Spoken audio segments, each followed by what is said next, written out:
Well, the big story today in Ludington is going to be the wind. Reports were up to 60-mile-an-hour gusts overnight, but probably blowing around 35 right about now.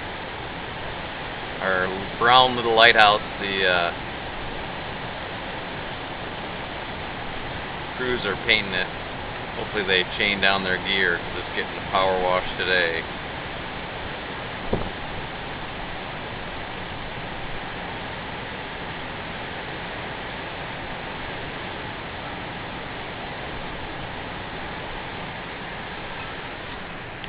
Reporting for Ludington.com, this is Andy Cleaborn.